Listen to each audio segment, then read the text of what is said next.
Hari ini kita akan membahas tentang kedudukan dan peran PNS dalam mewujudkan Smart ASN. Mari kita lihat agenda utama kita. Pertama, PNS memiliki kedudukan penting sebagai pelaksana kebijakan publik serta pelayan masyarakat. Kedua, mereka berperan sebagai perekat persatuan bangsa. Ini adalah tanggung jawab yang besar dan menuntut integritas serta profesionalisme yang tinggi. Peran ini semakin krusial dalam upaya kita menuju Smart ASN. Dengan kompetensi digital yang kuat dan wawasan global, kita dapat memberikan pelayanan publik yang inovatif dan berkualitas di era digital ini. Mari kita lanjutkan ke tugas kelompok berikutnya yang akan memperdalam pemahaman kita mengenai topik ini. Terima kasih. Saat ini kita akan membahas tugas kelompok kita yang terdiri dari Andre Sahbandi Eprildo, Eventius Paternus, dan Theodorus Ravandi Prasetyanto. Tugas ini merupakan kesempatan bagi kita untuk berkolaborasi dan mengembangkan pemahaman yang lebih mendalam mengenai peran kita sebagai ASN. Mari kita gunakan kesempatan ini untuk saling berbagi pengetahuan dan pandangan. Dengan begitu, kita bisa memastikan bahwa kita semua memahami kedudukan dan peran ASN dengan lebih baik yang akan kita dalami lebih lanjut di slide berikutnya. Pertama, mari kita lihat kedudukan ASN sebagai pelaksana kebijakan publik dan pelayan masyarakat. Ini berarti mereka harus bebas korupsi dan berfungsi sebagai perekat persatuan bangsa. Kemudian, dalam perjalanan menuju Smart ASN, penting bagi mereka untuk mengaktualisasikan kompetensi digital dan integritas. Mereka perlu memiliki wawasan global dan kemampuan berbahasa asing serta teknologi. Ini akan memungkinkan ASN memberikan pelayanan publik yang inovatif, efisien, dan berkualitas tinggi di era digital. Ingat, ASN juga berperan sebagai pelayan publik dan perekat kesatuan bangsa. Kedua peran ini saling melengkapi dan penting untuk menjaga stabilitas dan keberlanjutan negara kita. Mari kita lihat kedudukan PNS yang kita bahas di sini. Pertama, kita memiliki Undang-Undang Nomor 5 Tahun 2014 dan Undang-Undang Nomor 20 Tahun 2023 yang memberikan dasar hukum kuat bagi ASN sebagai pilar negara. Ini menegaskan pentingnya peran mereka dalam menjembatani kebijakan pemerintah dengan kebutuhan masyarakat. Kedua, penting untuk diingat bahwa ASN adalah profesi, bukan sekadar jabatan sementara. Warga negara Indonesia yang memenuhi syarat dan diangkat tetap menunjukkan bahwa ini bukan hanya tentang pekerjaan saat ini, melainkan sebuah komitmen jangka panjang.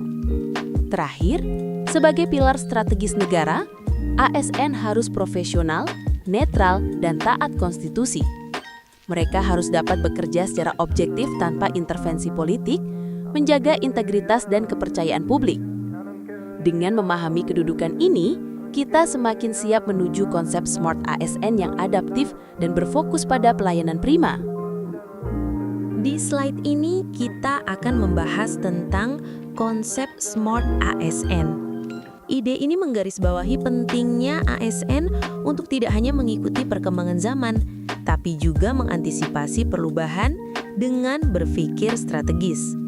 Kunci utama dari Smart ASN adalah kemampuan adaptif dan melek teknologi, yang berarti kita harus selalu siap menghadapi tantangan baru dan cepat belajar dari teknologi yang berkembang. Ini penting agar kita bisa memberikan pelayanan prima dan berorientasi pada kepuasan masyarakat. Selain itu, berpikir strategis berarti kita tidak hanya bekerja untuk hari ini saja, tapi juga memikirkan kontribusi kita untuk masa depan bangsa melalui kebijakan yang efektif dan berkelanjutan. Visi Smart ASN 2024 dari Kemenpan RB berfokus pada 3 hal utama: integritas, nasionalisme, dan profesionalisme. Pertama, integritas, yang berarti kita harus jujur dan konsisten dalam setiap tindakan. Ini adalah fondasi yang memperkuat kepercayaan publik. Kedua, nasionalisme, yang berarti setia pada NKRI. Ini menciptakan rasa persatuan dan kesatuan dalam melayani negara. Ketiga, profesionalisme. Kompeten dan disiplin adalah kunci untuk memberikan pelayanan publik yang cepat, transparan, dan berorientasi pada masyarakat. Selain itu, ASN perlu memiliki wawasan global. Menguasai teknologi informasi dan bahasa asing sangat penting di era globalisasi ini. Terakhir, jiwa kewirausahaan harus menjadi bagian dari mentalitas ASN. Inovatif, kreatif, dan mampu mencari solusi adalah karakteristik yang diharapkan. Tuntutan yang harus dipenuhi oleh CPNS atau calon pegawai negeri sipil di era modern ini. CPNS tidak hanya dituntut untuk mengurus hal-hal administratif, tetapi juga harus memiliki visi strategis dan mampu menawarkan solusi yang efektif. Ini adalah bagian penting dari menjaga citra ASN di mata masyarakat. Selain itu, CPNS harus menguasai teknologi, komunikasi, dan adaptasi untuk menjadi representasi negara yang baik. Di era globalisasi dan digitalisasi, kemampuan ini sangat krusial agar kita dapat bersaing di kancah internasional. Di setiap langkah, CPNS harus berpijak pada Pancasila dan konstitusi. Integritas, netralitas, dan loyalitas adalah nilai-nilai yang harus dipegang teguh untuk menjalankan tugas dengan sebaik-baiknya. Literasi digital ASN adalah kemampuan aparatur sipil negara ASN dalam menggunakan, memahami, dan menciptakan konten digital secara efektif, kritis, etis, dan aman, yang meliputi kecakapan teknis, digital skills, pola pikir terbuka, digital mindset, etika dan keamanan, digital ethics and security, serta pemahaman budaya digital, digital culture, untuk meningkatkan kualitas pelayanan publik dan memperkuat ketahanan nasional. Komponen literasi digital ASN. Literasi digital bagi ASN mencakup beberapa pilar penting. 1. Kecakapan digital, digital skills. Kemampuan teknis dalam menggunakan perangkat keras dan lunak, aplikasi perkantoran seperti Microsoft Office dan Google Workspace, dan sistem e-government. 2. Etika digital, digital ethics. Menjaga perilaku etis dalam berinteraksi di ruang digital dan memanfaatkan teknologi, serta bersikap sebagai perekat dan pemersatu bangsa. 3. Keamanan digital, digital safety. Kemampuan untuk menjaga keamanan data pribadi dan privasi, serta menghindari ancaman digital seperti penipuan dan berita hoaks atau disinformasi. 4. Budaya digital, digital culture. Pemahaman tentang bagaimana teknologi mempengaruhi cara orang berinteraksi dan kehidupan sehari-hari, termasuk kemampuan untuk berpartisipasi aktif di lingkungan digital dengan perilaku yang positif dan berdasarkan Pancasila. Aspek penting etika digital ASN. 1. Netralitas politik. ASN wajib menjaga netralitas politik di media sosial dengan tidak menunjukkan dukungan atau kritik terhadap partai atau calon politik tertentu. 2. Kesopanan dan kesantunan. Menggunakan bahasa yang sopan, santun, baku dan menghindari kata-kata kasar, sarkasme, atau provokasi dalam komunikasi digital. 3. Menjaga kerahasiaan dan privasi. Memilah antara data publik yang boleh dibuka dan data pribadi yang harus dijaga, serta mengamankan data strategis institusi. 4. Akuntabilitas dan transparansi. Memastikan konten yang disebarkan melalui akun dinas akurat, terverifikasi, dan dapat dipertanggungjawabkan, serta mencantumkan sumber yang jelas. 5. Menghindari hoaks dan informasi palsu. Tidak menyebarkan informasi yang belum terverifikasi kebenarannya, hoaks, atau informasi yang bersifat sepihak. 6.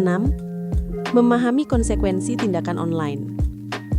ASN harus menyadari bahwa setiap tindakan atau unggahan di ruang digital memiliki dampak dan konsekuensi nyata, baik bagi diri sendiri maupun institusi.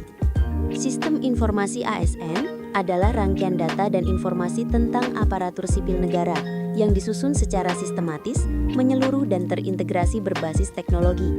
Sistem ini salah satunya bernama SIASN atau Sistem Informasi Aparatur Sipil Negara, dikembangkan untuk memudahkan pengelolaan data kepegawaian secara nasional dan mendukung berbagai layanan administrasi dan manajemen ASN, seperti perencanaan, perekrutan, penilaian kinerja, serta pembaruan data diri dan kenaikan pangkat. Tujuan dan manfaat sistem informasi ASN. 1. Integrasi data. Mengintegrasikan seluruh data ASN dari instansi pemerintah pusat dan daerah dalam satu platform. 2. Efisiensi dan transparansi. Memudahkan akses informasi kepegawaian secara cepat dan akurat, sehingga meningkatkan efisiensi serta transparansi dalam pengelolaan ASN. 3. Layanan digital. Menyediakan platform digital bagi ASN untuk mengakses informasi dan dokumen kepegawaian secara mandiri, serta melakukan pembaruan data. 4. Pengambilan keputusan. Menjadi sumber data utama yang akurat dan terkini untuk mendukung pengambilan keputusan berbasis data dalam manajemen ASN.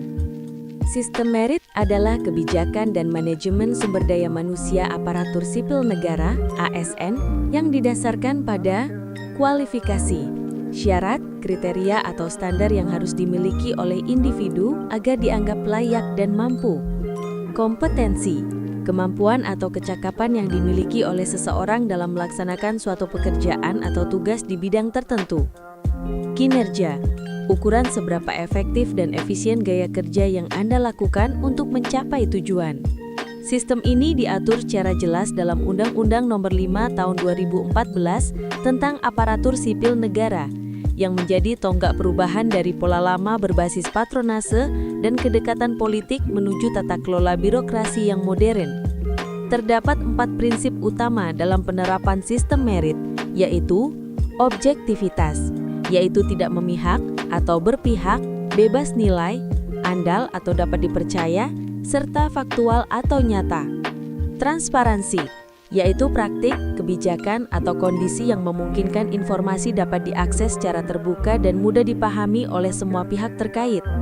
Akuntabilitas, keharusan lembaga-lembaga sektor publik untuk lebih menekankan pada pertanggungjawaban horizontal, yaitu masyarakat, bukan hanya pertanggungjawaban vertikal atau otoritas yang lebih tinggi. Profesionalisme, kombinasi dari keterampilan, sikap dan perilaku yang mencerminkan standar tinggi dalam menjalankan tugas atau tanggung jawab tertentu. Adapun manfaat dalam penerapan sistem merit ini adalah bagi ASN, yaitu pengembangan diri sesuai dengan kebutuhan, perlindungan karir dari politisasi, peningkatan motivasi, dan jalur karir yang jelas. Bagi organisasi, yaitu rekrutmen ASN yang profesional dan berintegritas, mempermudah pengisian jabatan, serta mempertahankan ASN yang berkinerja dengan kompensasi yang layak. Bagi birokrasi, yaitu mewujudkan birokrasi yang kuat, mandiri, dan menjadi pusat inovasi dan kreativitas. Bagi masyarakat, yaitu pelayanan publik yang terjamin dan berkualitas. Selanjutnya terdapat beberapa isu strategis dalam mengapa kita perlu menerapkan sistem merit. Di antaranya yaitu 1. Belum optimalnya mutu dalam manajemen aparatur sipil negara. 2. Pelanggaran asas netralitas. 3. Transaksi jual beli jabatan yang mempengaruhi kualitas kepemimpinan. 4. Pengawasan atas penyebaran paham radikalisme dan anti-ideologi Pancasila. Yang terakhir adalah 8 aspek dalam evaluasi dan penilaian pada sistem merit yang diterapkan. 8 aspek tersebut adalah 1. Perencanaan kebutuhan sumber daya manusia. 2. Pengadaan sumber daya yang baru. 3. Pengembangan karir. 4. Promosi dan mutasi bagi ASN. 5. Mengenai manajemen kinerja setiap ASN. 6. Menyangkut penggajian, penghargaan dan disiplin. 7. Mengenai perlindungan dan pelayanan yang didapat oleh tiap-tiap ASN. Dan yang terakhir adalah sistem informasi ASN.